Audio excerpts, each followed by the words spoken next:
Yo, what's going on YouTube? It is your boy GZTV, kind of like our casual video for the week. Sorry about the Roku shit in the background, hope you guys don't mind. I guess it's kind of a cool backdrop.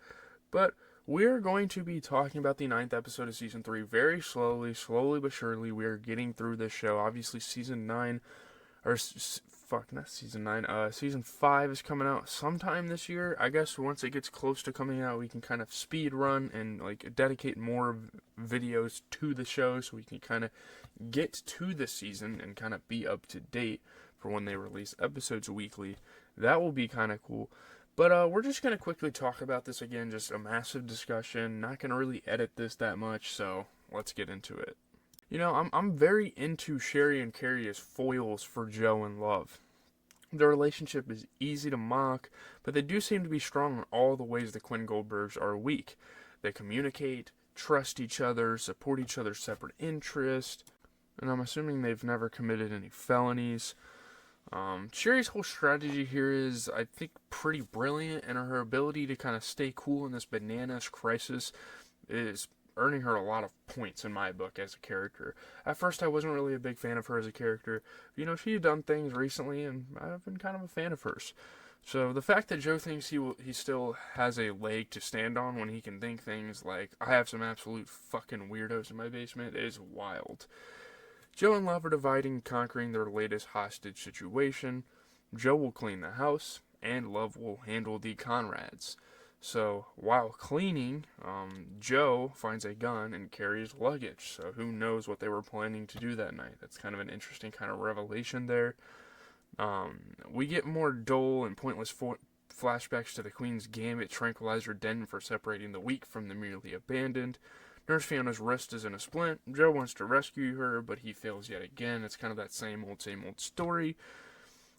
Which they're extra unnecessary now that we're in the final stretch of the season when we're kind of focusing on other storylines. I don't really understand why they're doing this. We get it, sad childhood, new demons, same as the old demons, yeah, whatever. We've taken this trip before. Keep us where the action is. I want the major plot lines, I want the major stuff to happen. And obviously the flashbacks don't overtake the episode. Even if they did, the show would absolutely suck, but yeah, no.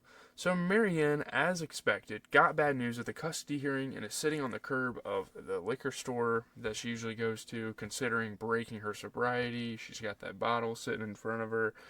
Things are looking pretty bleak here. And Joe abandons the much more pressing task of cleaning the crime scene and goes to Marianne, the woman who has told him many times to stay out of her life because it's kind of bad for the both of them, and that is very true.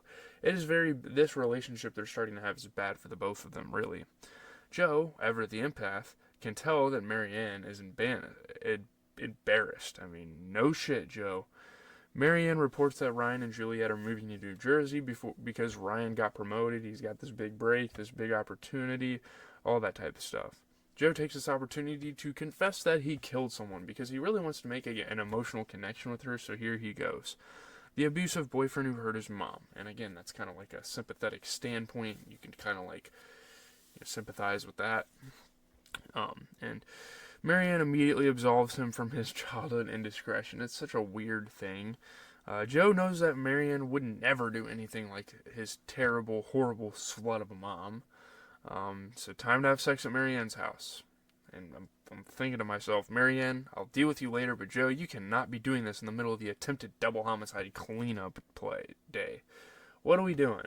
You can't go over to a woman's house and start fucking her and start having an affair. This is the worst possible time to move on and get to Marianne's.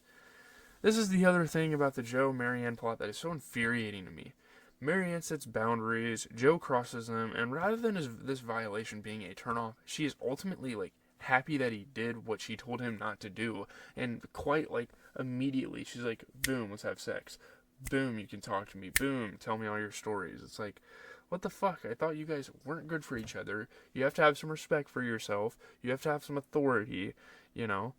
His every transgression brings them closer together, totally validating Joe's worldview, which is that women mean yes when they say no, because they deny their true feelings or they don't know what they need as much as he knows what they need. Again, kind of being an egomaniac.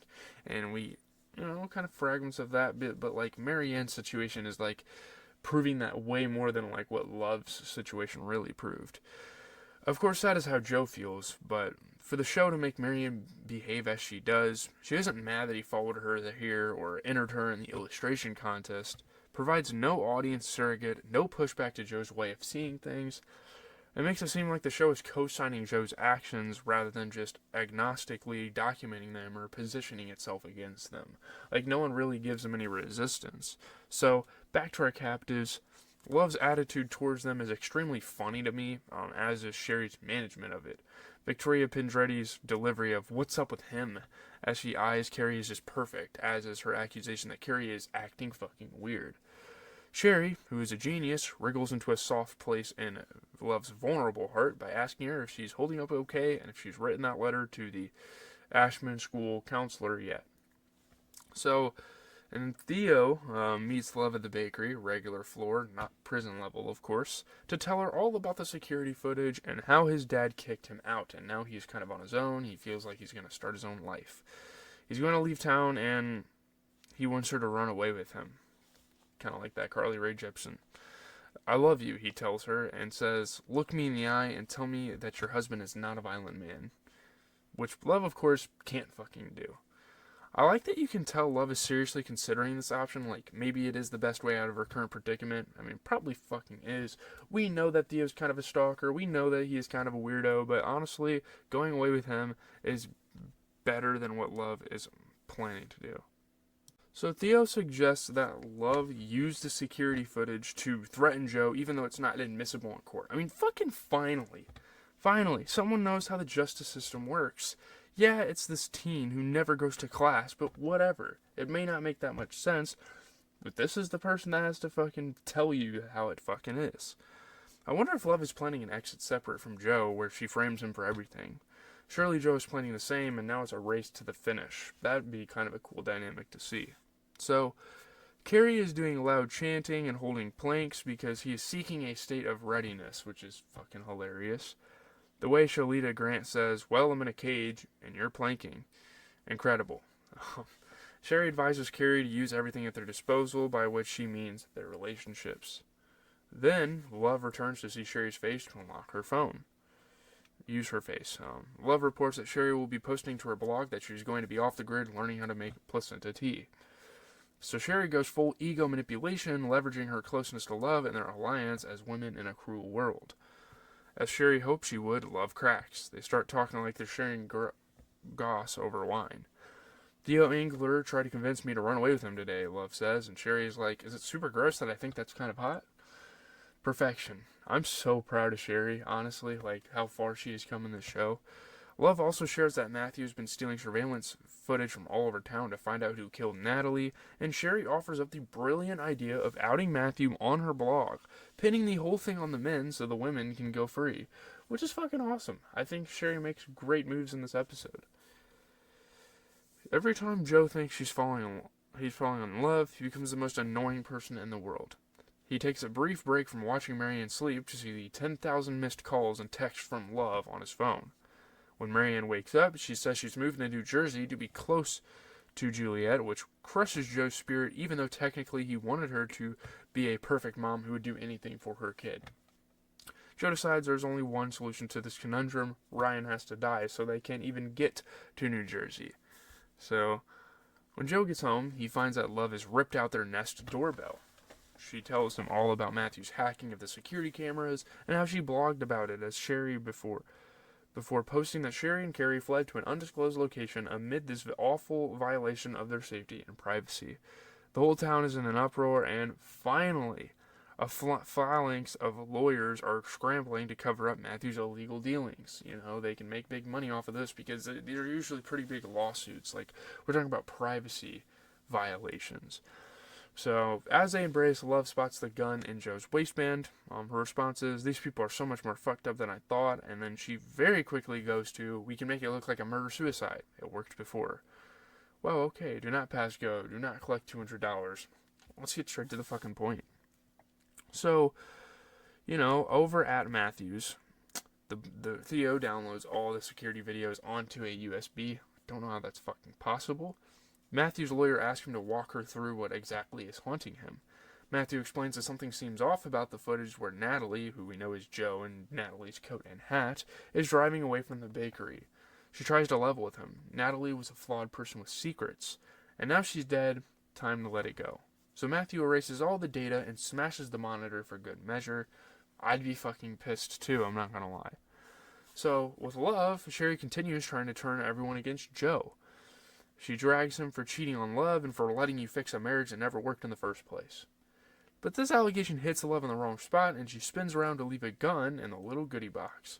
New rules. One of you takes this and shoots the other, and I let whoever lives out. Which is awesome, fucking insane, perfect. I wish this show had been this crazy all fucking season. I wish this show would have tried to pull stuff off like this. But, the thing is, Sherry is right. Joe is leaving Love alone to deal with this problem while he is stalking Ryan in his stalker-killer uniform. I like that Joe isn't as smart as he thinks he is and Ryan catches him.